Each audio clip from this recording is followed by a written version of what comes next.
All right. What is this? This is a 175 coastal. 175 four-stroke Mercury coastal motor.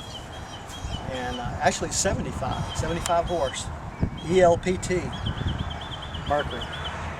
And you can see down here in the bottom, we don't have any symmetrical features at the bottom like we do on the larger Mercs where we've got a center piston, because this is not a center piston, tilt piston motor. It's offset one side, the ram is. But I still have some symmetrical features in here, and I can adjust the rounded ends to fit onto them like that, which I've already done.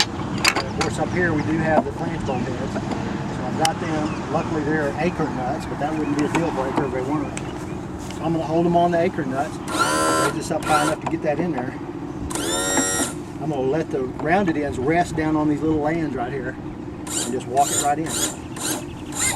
And there it is. And you can see it's solid as a rock. I'm going to show you how loose it is without it. Without the locking hall in there, this thing is all over the place. One thing, because look, the steering bushings are all wore out on it. And that's what happens if you don't stabilize your motor. Those steering bushings get looser and looser, and the looser they get, that's all there is to it. The best thing you can do for any of these motors is to keep them from shaking. I'm going to put this traditional trailer style transom saver back on here and show you how this motor still shakes with that thing on. This is what was on it when we walked up to it. We'll put it on like same place.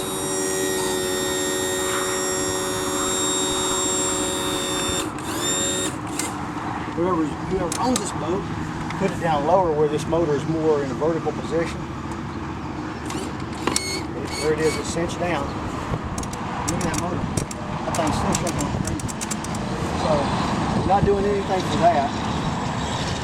And we already, most of us already agree anyway, that we're not doing anything for the transom, because the motor, it weighs what it weighs. You bolt it to the transom, you can't get away from it. If you have transom flex, if your boat actually has a transom in it, has flex on it, like one of the older wooden ones that maybe have some rod in it or something, you can actually see it flex. And you ought to be able to see that just by grabbing the lower unit and pulling up and down on it. And you'll see that motor flex. Flexible nylon all threads here is where I could adjust the rounded ends farther apart than the cupped ends, which was necessary in this particular application to get them onto the features that they needed to be on to stabilize that motor. So there you have it right there.